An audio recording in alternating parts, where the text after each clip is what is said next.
Extrait du livre de Don Bosco, Les conciles généraux et l'Église catholique, conversations entre un curé et un jeune paroissien, traduction inédite de l'italien par Philippe Taillade, XB éditeur. Préface de Don Bosco. Dans un village du Piémont vivent deux jeunes frères appartenant à une famille aisée. L'aîné s'appelle Henri, le plus jeune Thomas. Le premier, ayant passé quelque temps à Turin, a eu le malheur d'y tomber sur de mauvais livres et d'y fréquenter des gens pervertis. Revenu dans sa famille, il a voulu paraître sage et averti. Il s'est mis à parler de tout, à avoir un avis sur tout. Mais comme toute sa sagesse est tirée de journaux et autres romans creux, il assène les idées les plus scandaleuses, surtout en matière religieuse. Il n'a rien eu de plus pressé que de tenter de faire partager ses idées les plus audacieuses à son frère Thomas, jeune de 18 ans de nature très facétieuse, qui, bien qu'il n'ait pas fait autant d'études qu'Henri, n'en demeure pas moins meilleur au point de vue des questions religieuses.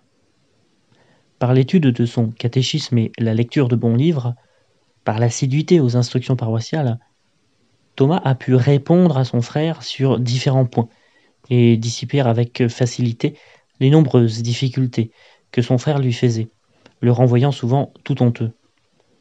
Mais un jour, l'hiver dernier, Henri a fait porter la discussion sur l'Église et sur le prochain concile œcuménique, affirmant là-dessus les propositions les plus excentriques. Au début, Thomas a pu lui répondre, mais à son grand désappointement, submergé par une avalanche de difficultés dont il n'avait jamais entendu parler, il a fini par être dérouté. Le soir même, ce jeune homme droit, affamé comme un agneau sans sa mère, s'est rendu chez son aimable curé, avec lequel il a eu les entretiens qui sont publiés ici. Premier entretien. Les conciles, leurs espèces, particuliers et généraux, diocésains, provinciaux et nationaux, conditions pour qu'un concile soit dit général et légitime, qui peut convoquer le concile général, qui a le droit d'y délibérer et d'y voter, les conciles apostoliques, utilité des conciles. Thomas. Bonsoir, monsieur le curé. Je viens vous rendre visite. J'ai en effet des soucis et j'espère que vous aurez pitié de moi. Le curé. Bienvenue, mon cher Thomas. Quel ange t'a conduit jusqu'à moi à cette heure? C'est un bon ange, et je crois même que c'est mon ange gardien. Je suis venu pour vous prier de m'instruire à propos de l'Église et de ses conciles. Tout le monde parle du concile qui sera convoqué sous peu par notre Saint-Père Pie IX, et apparemment tout le monde n'en parle pas correctement. Je voudrais avoir les idées justes à ce sujet, et au moins, en tout cas, pouvoir dire ce à quoi je crois sans être placé dans une situation impossible, comme je l'ai été aujourd'hui. Ce sera avec plaisir, mon ami. Je serai très heureux que vous puissiez répondre à toutes les questions avec votre franchise habituelle si vous êtes interrogé. Je ne demande que ça. Asseyez-vous donc et interrogez-moi.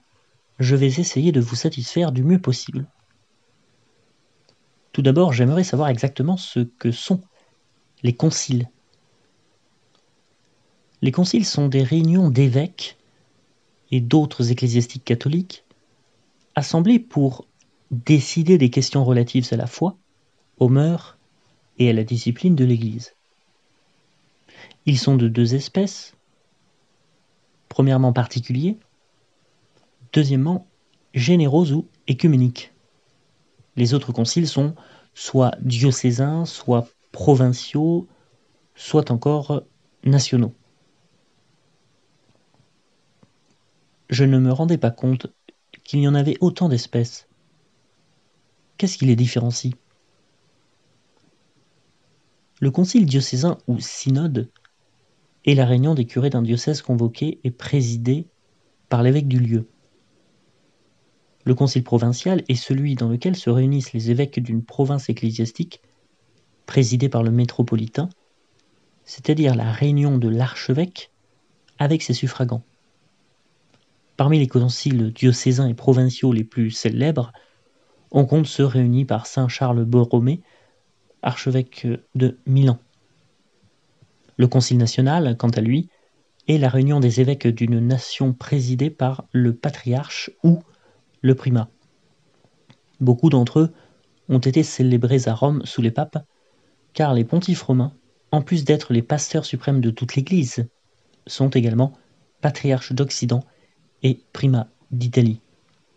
Enfin, le concile général ou écuménique est la réunion de tous les évêques du monde catholique convoqués par le souverain pontife pour décider avec son approbation les questions de foi, de morale et de discipline.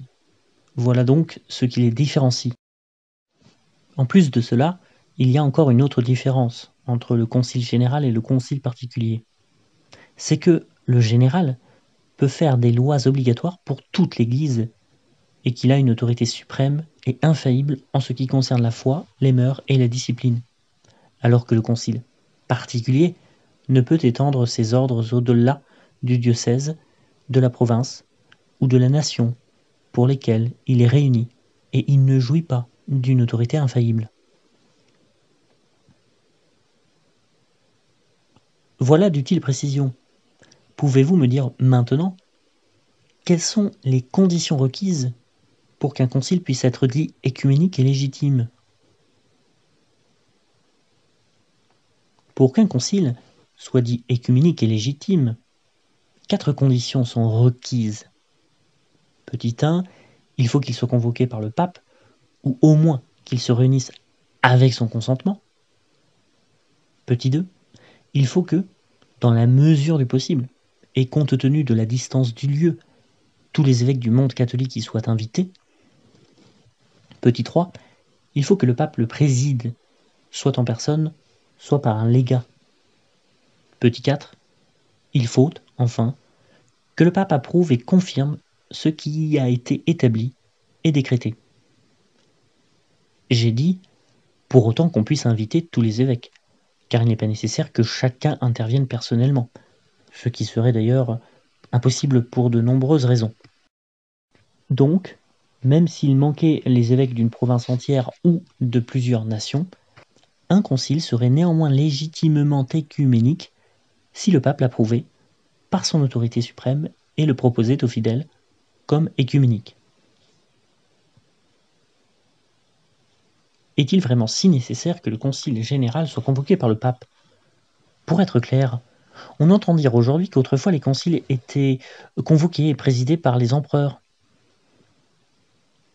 Mon cher Thomas, soyez bien convaincu que, de droit divin, seul le pape peut convoquer un concile écuménique, car lui seul, en tant que docteur et juge de tous les chrétiens, sait s'il est nécessaire de le convoquer ou non.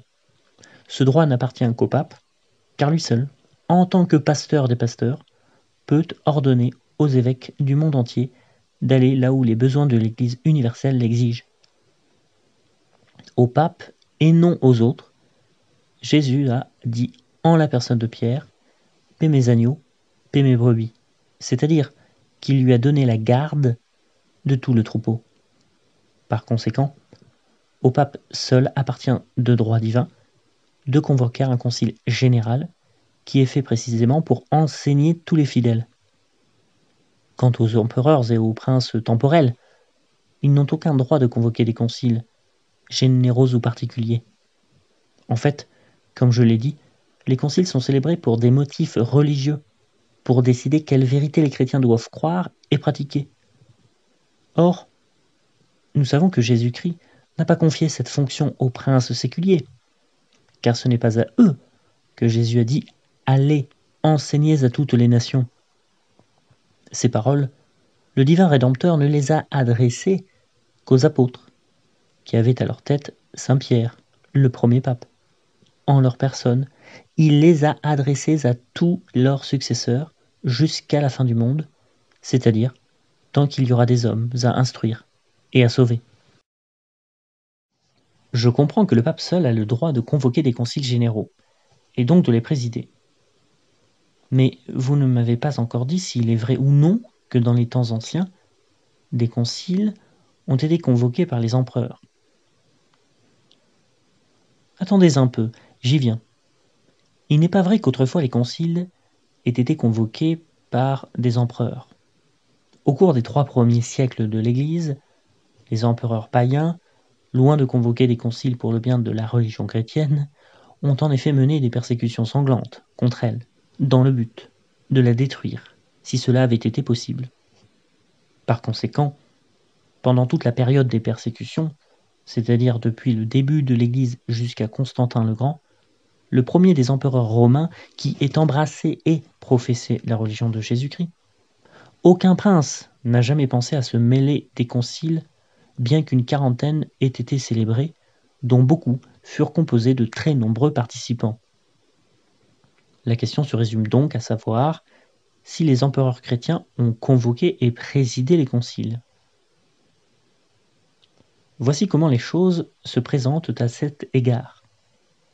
Les empereurs chrétiens, éclairés par la vraie religion, savaient qu'il était de leur devoir d'utiliser les moyens que la providence divine a mis entre leurs mains pour le bien matériel et spirituel, temporel et éternel de leurs sujets.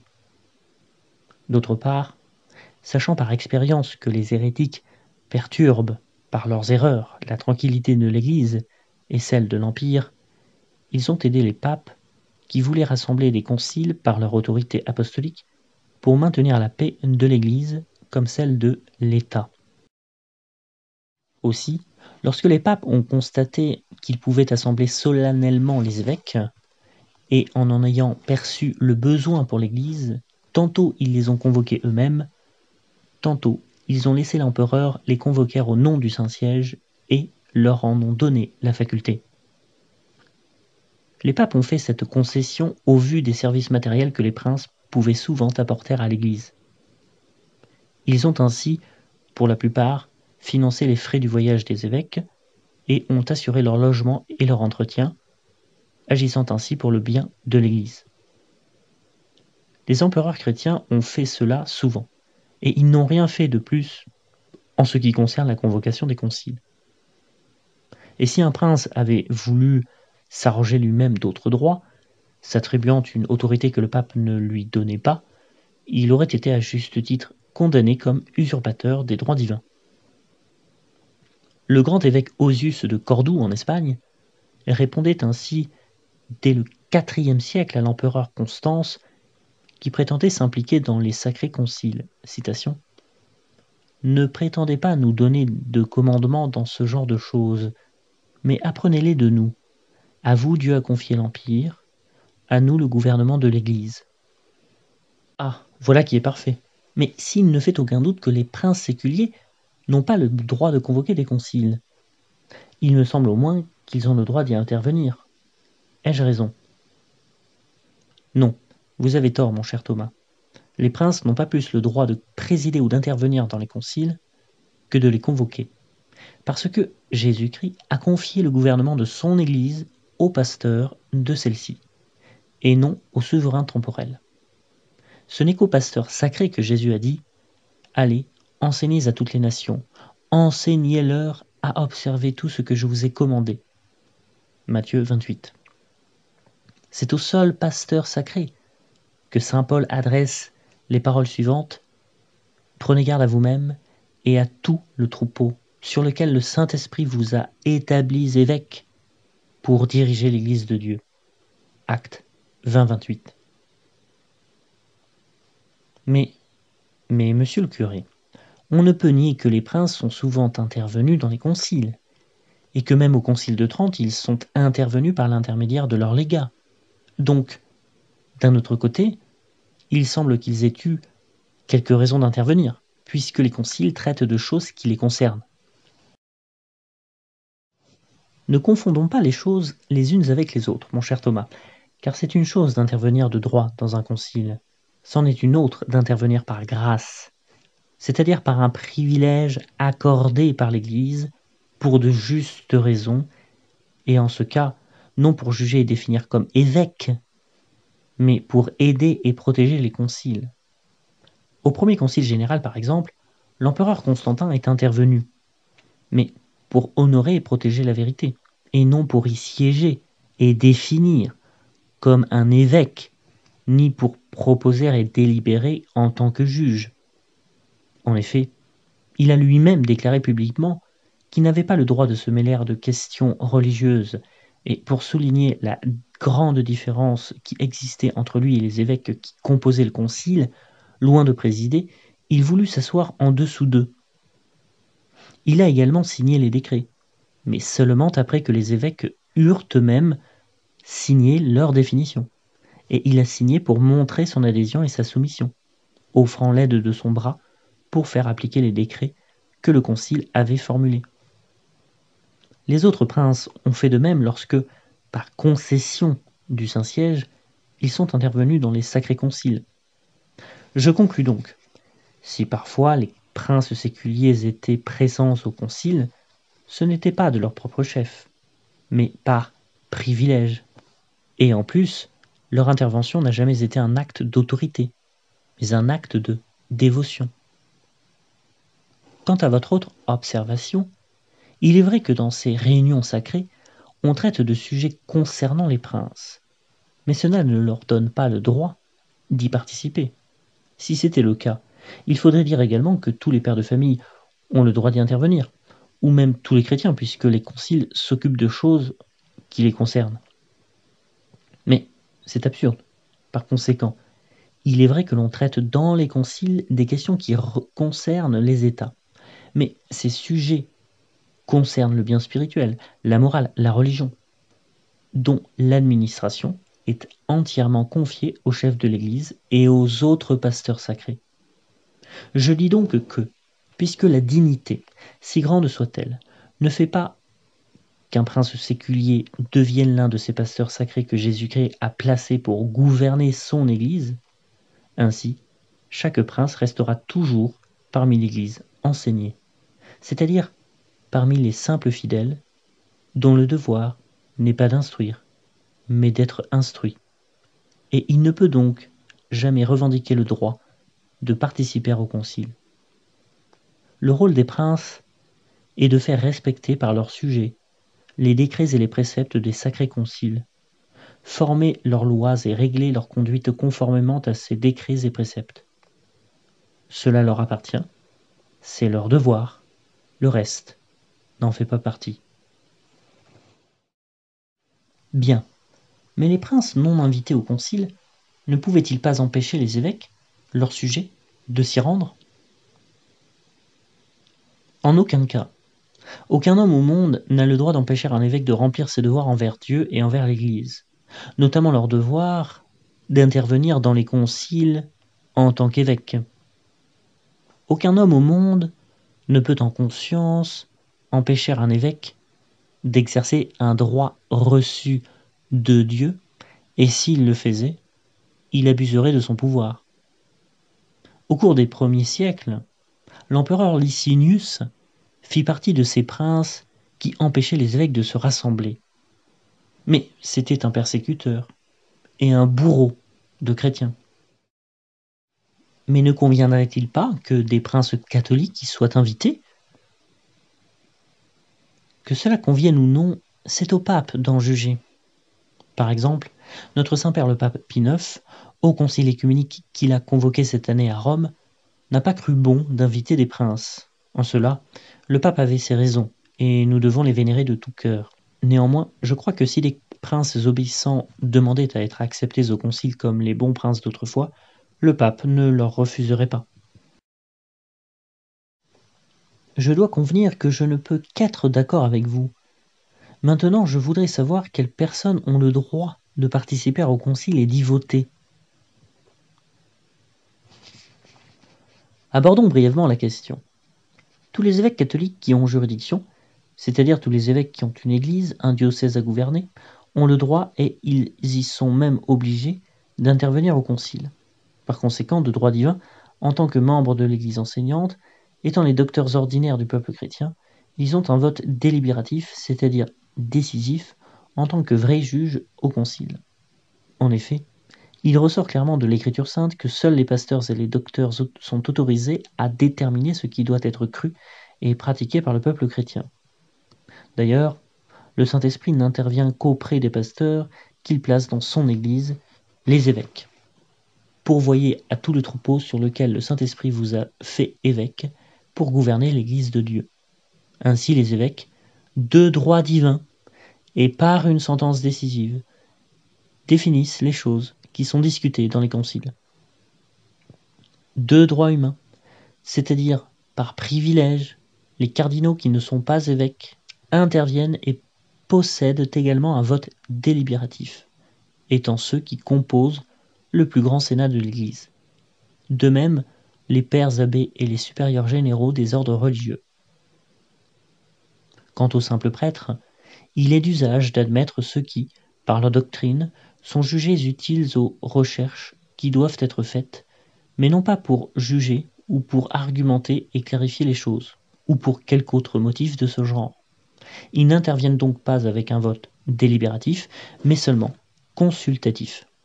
Enfin, les princes, et plus souvent leurs ambassadeurs, y paraissent généralement à titre honorifique et en signe de protection lorsqu'ils en ont reçu l'invitation du souverain pontife. Monsieur le curé, vos instructions m'éclairent vraiment. Je vois incontestablement plus clair. Continuez donc, et si vous voulez bien, et dites-moi quelque chose du premier concile qui a été célébré dans l'Église. Je voudrais savoir quand il a eu lieu, par qui il a été assemblé, et pour quelles raisons. Je vous parlerai très volontiers du premier concile qui a toujours été jugé comme le modèle de tous les conciles qui ont ensuite été célébrés dans l'Église. Mais sachez d'abord que les conciles sont d'institutions divines à la fois dans l'ancienne et dans la nouvelle loi. Je veux dire que c'est Dieu qui les a institués. Les Juifs avaient leur Sanhédrin, ou Grand Concile, composé de 70 anciens, qui avaient le pouvoir d'interpréter la loi et d'en fixer le sens. Deutéronome 17.8. Dieu lui-même avait ordonné à Moïse d'établir ce concile. Écoutez comment Dieu lui a parlé. Rassemblez 70 hommes d'Israël, que vous connaissez comme étant les plus expérimentés et les plus propres à gouverner, et conduisez-les à la porte du tabernacle de l'Alliance, et vous les ferez demeurer avec vous. Et je descendrai et je vous parlerai, et je prendrai l'esprit qui est en vous, et je leur en donnerai, afin qu'ils portent avec vous la charge de ce peuple. Nombre 11-16. Le législateur suprême, Jésus-Christ, venu par faire ce que Moïse avait commencé, a également établi dans son Église un Sénat qui a le droit de juger en matière de religion, un Sénat doté de prérogatives plus nobles que celui de Moïse. Ce Sénat, ou concile, d'abord composé des apôtres avec saint Pierre à leur tête, existe toujours et existera jusqu'à la fin du monde. Il est composé du pape, qui est le successeur légitime de saint Pierre, et des évêques catholiques, qui sont les successeurs légitimes des apôtres. Ce Sénat constitue l'Église enseignante, ainsi appelée pour la distinguer de l'Église enseignée, ou qui est instruite, composée du reste des chrétiens, dont la fonction n'est pas d'enseigner, mais seulement d'être enseigné. Ceci précisé, j'en viens au premier concile. Les apôtres, qui connaissaient parfaitement les intentions de Jésus-Christ, ont commencé dès leur époque à célébrer des conciles pour traiter les questions d'importance majeure. 3 ont en effet été célébrés. Le premier, peu de temps après l'ascension de Jésus-Christ, à Jérusalem en l'an 33, avec la participation d'environ 120 disciples et apôtres. Le vicaire de notre Seigneur Jésus-Christ, le pontife Saint Pierre, y a exercé le premier acte de juridiction lors de l'élection de Saint Matthias, remplaçant le traître Judas Iscariote. Le second a été également célébré à Jérusalem, la même année, par Saint Pierre avec d'autres apôtres et disciples, pour proposer l'élection des 7 diacres. Le troisième eut également lieu dans la même ville, avec saint Pierre et d'autres apôtres et pasteurs de l'Église, en l'an 51 de Jésus-Christ. Excusez-moi si je vous interromps, monsieur le curé. Il est clair que la matière ne manque pas. Vous m'avez dit que vous me parleriez d'un concile, et vous m'en citez 3. Mais où trouve-t-on qu'ils aient été mentionnés? Ces 3 conciles apostoliques sont clairement mentionnés dans la Sainte Bible, dans le livre intitulé Actes des Apôtres. J'ai invoqué les 2 premiers en passant, et uniquement parce que j'ai eu l'occasion de vous en parler, mais je compte rester un peu plus longtemps sur le 3e, qui est le plus solennel, et qui est considéré par beaucoup comme le premier œcuménique. Parlez-moi en effet de celui-ci, car il m'intéresse. La voici donc. L'année 51 après Jésus-Christ. Saint Pierre ayant été exilé de Rome avec tous les autres chrétiens qui y vivaient sur ordre de l'empereur Claudius, est retourné visiter l'église de Jérusalem. Alors qu'il se trouvait dans cette métropole de Palestine, une question très grave s'est posée à Antioche.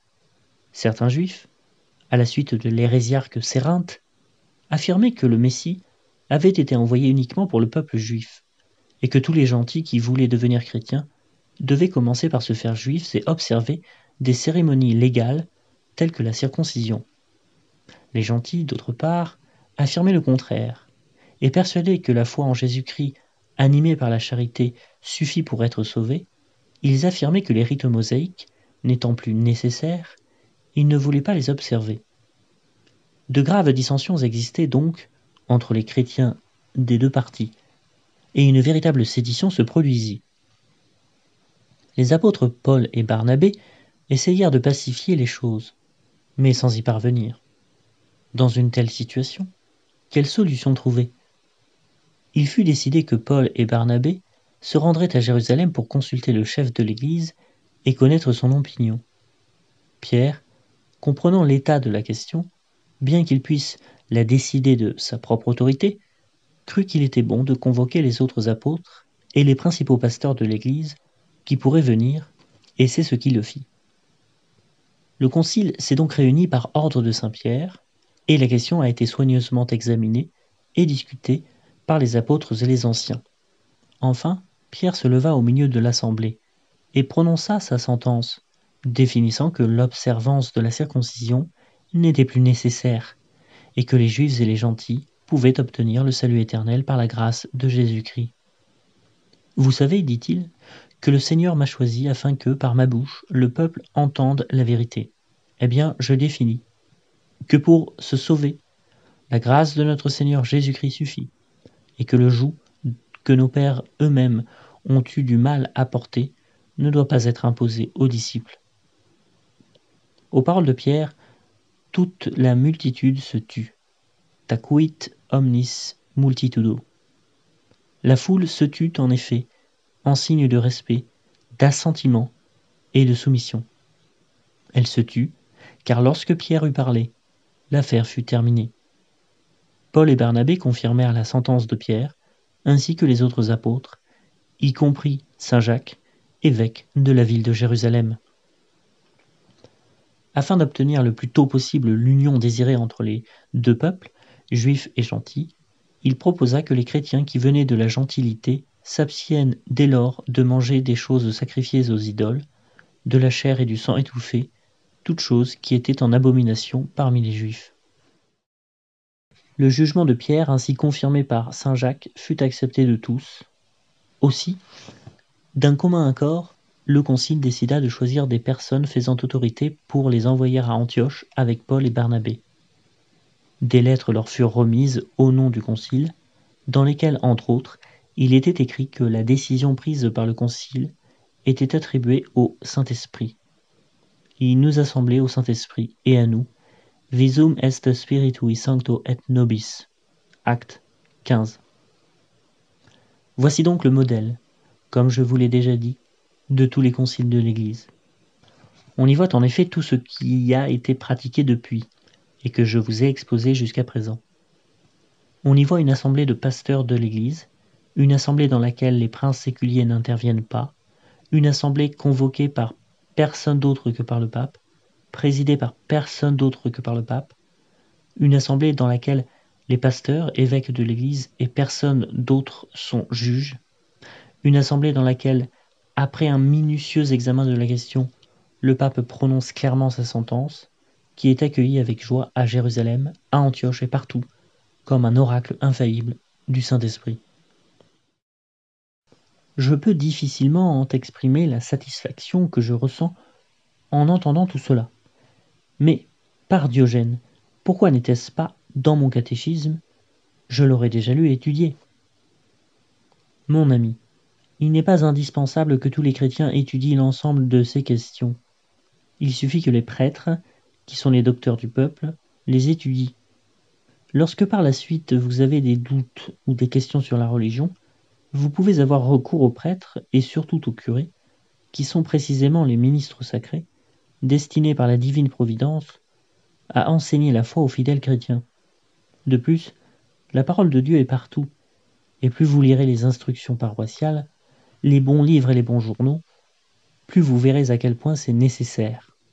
Ah, si tous les chrétiens agissaient ainsi, il y en a qu'ils écouteraient certainement moins, et qu'ils ne se feraient pas si facilement tromper au détriment de la foi. Mais reprenons. N'avez-vous plus d'autres questions sur les conciles? Plus aucune. Au contraire, j'en ai encore beaucoup. Et tout d'abord, pensez-vous que les conciles soient très utiles? Je crois qu'ils sont en effet très utiles, pour de nombreuses raisons. Dieu les a ordonnés, et Jésus-Christ leur a assuré une assistance spéciale. Là où 2 ou 3 sont assemblés en mon nom, dit-il, je suis au milieu d'eux. Matthieu 18, 20. Il faut donc croire que les conciles sont utiles, car Dieu ne commande pas, et Jésus-Christ ne protège pas des choses inutiles. Les conciles sont utiles, ensuite, car ils ont été célébrés par l'Église dès les premiers temps, et par les apôtres eux-mêmes. Si les apôtres et l'Église primitive les avaient crus inutiles, ils ne se seraient certainement pas soumis aux difficultés d'assembler des conciles, aux souffrances, aux grands ennuis que la célébration d'un concile entraîne toujours. Autrefois, surtout, lorsque les voyages étaient loin d'être confortables comme aujourd'hui. Les conciles, spécialement les conciles écuméniques, sont utiles, car, jouissant du privilège de l'infaillibilité, ils font connaître avec certitude ce qu'est la foi et la doctrine de Jésus-Christ. Ils condamnent plus solennellement les erreurs, ils préservent avec plus d'efficacité les fidèles des erreurs et de la séduction des hérétiques. Ils sont utiles car les évêques, en participant ensemble à un concile, connaissent mieux les besoins des fidèles, peuvent s'entraider pour faire des lois très sages, capables de promouvoir la gloire de Dieu, la sainteté des mœurs et le salut des âmes. Ils sont utiles car ils servent à inculquer au cœur de ceux qui y participent, aux premiers pasteurs de l'Église, un zèle plus ardent pour prêcher la vérité et pour inculquer à leurs fidèles respectifs les vérités qu'ils y définissent et les lois qu'ils y promulguent tous ensemble. Enfin, les conciles sont particulièrement utiles à notre époque car, en plus de mettre un rempart en face des maux qui éclatent de tous les côtés, ils montrent aux ennemis de l'Église catholique la force et l'admirable union de tout l'épiscopat avec le pape, leur faisant voir l'armée intrépide et redoutable déployée dans cette bataille, et ils coopèrent ainsi à leur enlever l'idée folle de pouvoir un jour démolir l'Église de Jésus-Christ. En un mot, les conciles sont utiles pour réconforter les bons, pour éclairer les aveugles, pour réconforter les faibles et pour effrayer les méchants. Excusez-moi, monsieur le curé, mais le pape ne peut-il pas faire tout seul ce qu'il fait dans un concile, comme définir, condamner, faire des lois? Et si oui, quel besoin a-t-on des conciles? Quand je dis que les conciles sont utiles, et très utiles, je ne veux pas dire qu'ils sont absolument nécessaires, c'est-à-dire que je ne veux pas affirmer par là que rien dans l'Église ne peut se faire sans eux. Car il n'est pas de controverse sur la foi, sur la morale ou sur la discipline, aussi compliquée qu'elle puisse être, qui ne puisse être définie sans un concile. Je dis simplement que les conciles sont utiles pour les raisons que je vous ai indiquées, et même, en prenant en considération certaines circonstances graves, il pourrait presque être nécessaire, mais jamais ils ne sont absolument nécessaires. Il faut donc distinguer la nécessité de l'utilité. Une chose peut être avantageuse et utile, sans être nécessaire. Dites-moi un peu, pour se rendre dans un pays, est-il avantageux et utile de voyager en train? Certainement. Mais est-ce nécessaire? Non, car on peut atteindre le but du voyage, en toute sécurité, en voiture ou à pied. La raison pour laquelle les consignes ne sont pas absolument nécessaires est précisément ce que vous avez mentionné, c'est-à-dire qu'en effet le pasteur suprême de tous les chrétiens, le pape, peut faire seul tout ce qu'il peut faire dans un concile, même général. Le fait que le pape puisse le faire seul est clairement exprimé dans les Écritures sacrées. En effet, il y est nettement dit que le pape a reçu seul la plénitude des pouvoirs de Jésus-Christ. Je vous donnerai les clés de mon royaume, lui dit notre Seigneur, et tout ce que vous lierez et délierez sur la terre sera lié et délié aussi dans le ciel. Matthieu 18, 20. Au pape, Jésus-Christ a confié la garde de tout le troupeau. Paix mes agneaux, lui dit-il, paix mes brebis. Jean 16, 15 et suivant. Et pour qu'il puisse bien s'acquitter de cette charge sublime, il l'a assuré du don d'infaillibilité dans ses enseignements. J'ai prié pour toi, afin que ta foi ne défaille point. Luc 22, 32. Pour cette raison, lorsqu'une question de foi ou de morale se pose et que le pape croit qu'il est juste de le définir par lui-même sans rassembler un concile, il a non seulement le droit de le faire, mais sa décision doit être respectée comme un oracle de Dieu lui-même, qui est la vérité infaillible. Comprenez-vous cela? Je comprends très bien tout cela, monsieur le curé, et je vous remercie infiniment. C'est très heureux. Vous dites les choses si clairement qu'elles seraient comprises même par un bambin. J'aurais encore d'autres questions à vous poser sur les conciles, mais je vois que l'heure est déjà avancée, et je veux rentrer à la maison pour ne pas inquiéter ma bonne mère. D'un autre côté, je ne voudrais pas non plus trop fatiguer la patience de mon bon curé. Alors si cela vous convient, je reviendrai demain. J'en serai heureux, ravi même, cher ami. Venez, et vous serez satisfait. À demain, monsieur le curé. Bonsoir et bonne nuit. De même, jeune homme, et que Dieu vous accompagne.